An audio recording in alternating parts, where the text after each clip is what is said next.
Hello အားလုံးပဲမင်္ဂလာပါခင်ဗျာ YouTube channel နဲ့ဒီကနေအားလုံးကိုပြန်လည်ကြိုဆိုလိုက်ပါတယ်မင်္ဂလာပါမိတ်ဆွေတို့ရေဒီတောက်ကြနေကတော့ကျွန်တော်ပြောတော့မပြောချင်တော့ပါဘူးမနက်ခင်းကလည်းကျွန်တော်တို့ဒီ25ဆိုတဲ့ဟင်းနဲ့ပြီးတော့မှာဟုတ်26နဲ့ပြီးသွားဒီနေ့မှလည်းဒါ34ဆိုဒါ share ကြီးပေါ့နော်ဒီနေ့တနေ့ကိုကျွန်တော် support ထားတဲ့လူတွေကိုကျွန်တော်ပေးခဲ့တာက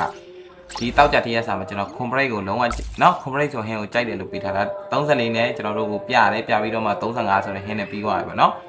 โอเคပါအားလုံးအတွက်တော့စိတ်မကောင်းဖြစ်ရပါတယ်ကျွန်တော်တို့ဒီဂျာရီနဲ့တောက်ကြမှာလာပြီးစပို့ထားတဲ့လူအတွက်ပေါ့နော်ပို့ပြီးတော့ဘာလို့ဆိုတော့ပထမကစပို့ခဲ့တဲ့လူဟောင်းတွေကတော့ဒါရလိုက်တဲ့ဟင်းပွဲလေးတွေရှိသေးတယ်ပေါ့နော်โอเคအခုဗီဒီယိုတွေကတော့အရေးကြီးပါတယ်တနင်္လာနေ့အတွက်ဖြစ်ပါတယ်ကျွန်တော်အခုပြောမယ့်ဗီဒီယိုထဲကပါတဲ့အကြောင်းအရာဒီတနင်္လာနေ့မှာမဖြစ်လောက်ဆိုကျွန်တော်ကေလင်းကိုမိတ်ဆွေတို့လုံးလို့ရပါတယ်အဲ့လောက်ထိကျွန်တော်ကေလင်းကိုပညာကိုရုံပါတယ်အခုမိတ်ဆွေတို့ကိုအဲ့ဒီပညာကိုပြောပြပါတော့မယ်တနင်္လာနေ့မှာဆိုရင်ဒါမိတ်ဆွေတို့ဒါပထမဗီဒီယိုထဲမှာကျွန်တော်တခုပြောခဲ့တယ်ဒီ1ရဲ့ဒီ6ရဲ့4ရဲ့9ရဲ့ဒီဟင်းပွဲဒီ line ထိတ်နေလာမယ်လို့ပြောထားတယ်โอเคအဲ့ဒါကိုအတာထားအောင်တနင်္လာနေ့လေသို့မဟုတ်ညနေမှာ8ဆိုတဲ့ဟင်းရဲ့3ဆိုတဲ့ဟင်းရဲ့1ဆိုတဲ့ဟင်းရဲ့ဒီတေချာပေါက် break ဆိုတဲ့ဟင်းအဖြစ်တေချာပေါက်တစ်ချိန်တေချာပေါက်မိတ်ဆွေတို့စီဆင်းပါလိမ့်မယ်ခင်ဗျကျွန်တော်ထပ်ပြောပါမယ်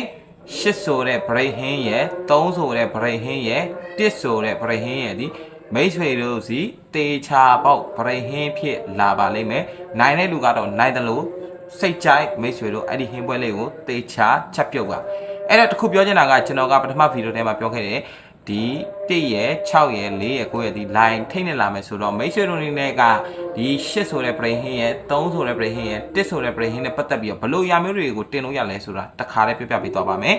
1နဲ့ပတ်သက်ရင်ကျွန်တော်တို့ကဘလို့ရာမျိုးလို့ဆိုတော့1ခွန်ဆိုတဲ့ဟင်းရှိမယ်ဗျဒဲပဲဘာဖြစ်လို့လဲဆိုတော့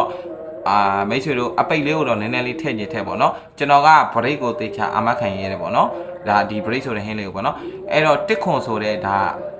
လုံးဝမိတ်ဆွေတို့ထိတ်နေမယ်ပေါ့နော်ပြီးတော့ကျွန်တော်တို့ဘာရှိအောင်လဲဆိုတော့